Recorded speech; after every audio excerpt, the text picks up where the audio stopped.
Asgore again, but all of your friends come to stop the fight and all promise to have a good life in the underground. Flowey, however, reveals that this was all part of his plan, as now he can absorb the souls of everyone in the underground all at once. There's a piece of lore you can read in Waterfall that reveals that if you took almost every monster soul in the underground, they'd equal the power of one human soul. And with this, Flowey is able to absorb the 6 human souls and all the monster souls, or at least almost all of them, to finally give himself the power of 7 souls, and reveals himself to have been Asriel the entire time.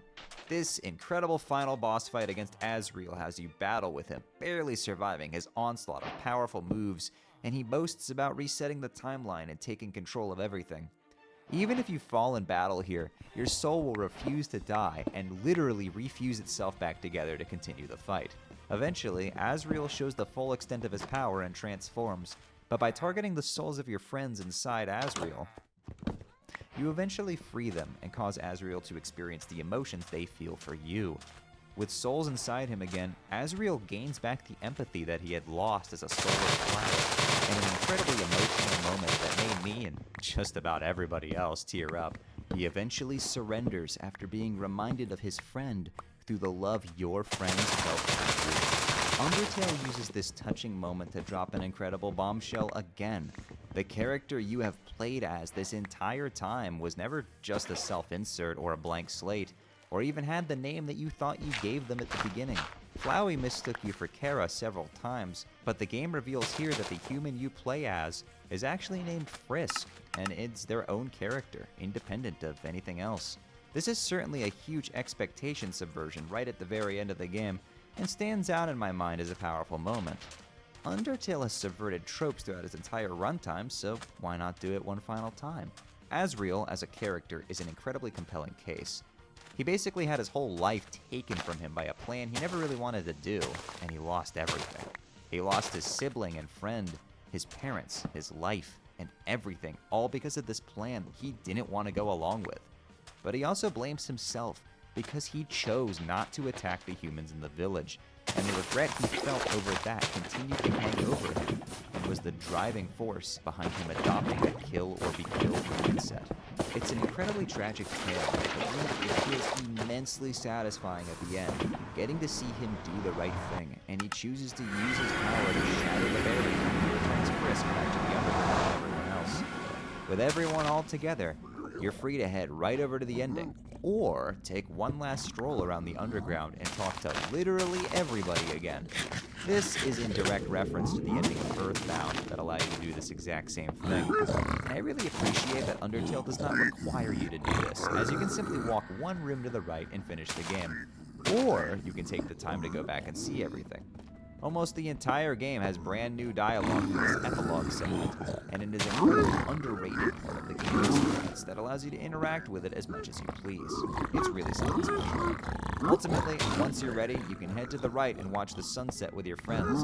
You get one final choice if Frisk goes to live with Toriel or sets off on their own. And on that note, Undertale comes to an incredibly heartfelt finish. Keep in mind that this is only the external layer of our onion, or lava cake. I guess we agreed it was a lava cake. Either way, all this stuff is just the package the game offers on the surface, and what's here is already phenomenal. The story is gripping, emotional, and has some of the best written and compelling characters in any fictional work I've ever played. The gameplay is fun, creative, and never really gets boring. The visuals simultaneously produce moments that blow me away, while also being a fun tribute to the personality and charm of Earthbound in games like it. What's here is already an incredible experience, and it helps that it is underscored by what I consider to be Undertale's shining crown on top of the achievements it has made and continues to make: the soundtrack. Undertale's music is something I immediately fell in love with, and I do not say this lightly. It is my favorite video game soundtrack.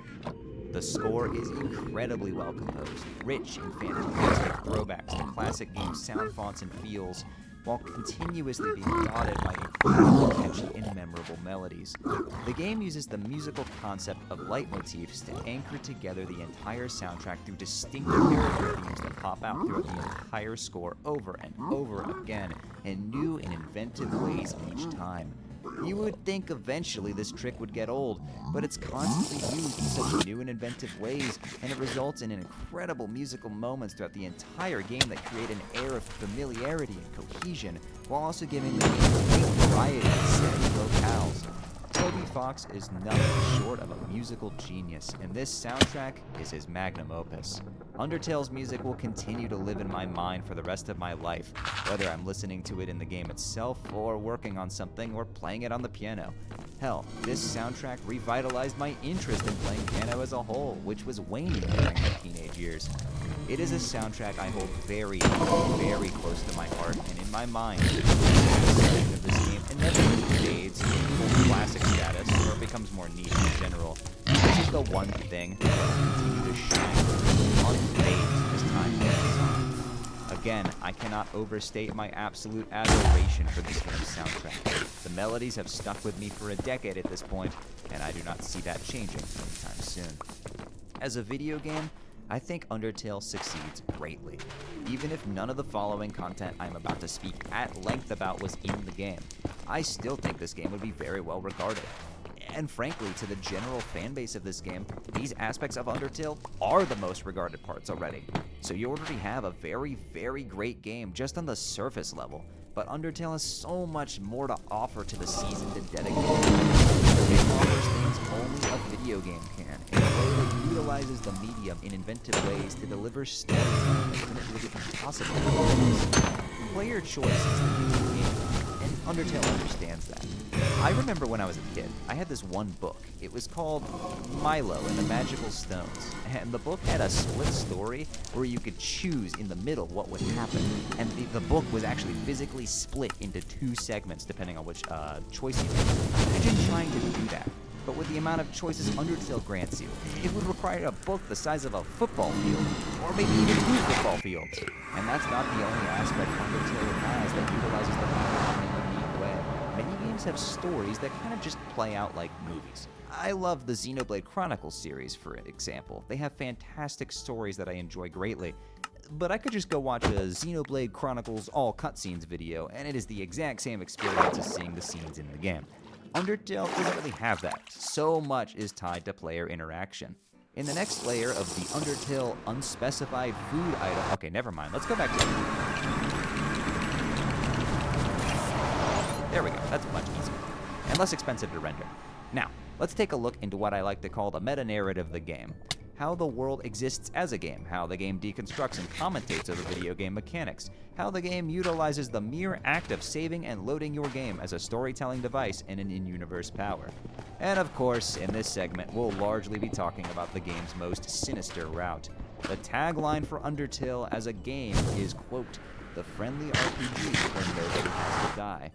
And we've seen that part of the game with the pacifist ending, but that tagline begs the question, when you do. Alright, we've moved into the next layer. Undertale is a video game, and it uses that to the absolute fullest. Video games as a medium for storytelling present a level of interaction that other pieces of art can't quite have, and this game does wonders in taking full advantage of what it is in order to create something really special. But it goes further than that into the full-on meta-narrative and commentary, in a way I've seen few games ever really try to do the depth that this game does. After a player finishes that thing, they may use the reset button to say reset instead. I haven't mentioned resets much until now because I wanted to save it for you, so let's talk about it. Pretty much any video game since the dawn of battery backups on cartridges.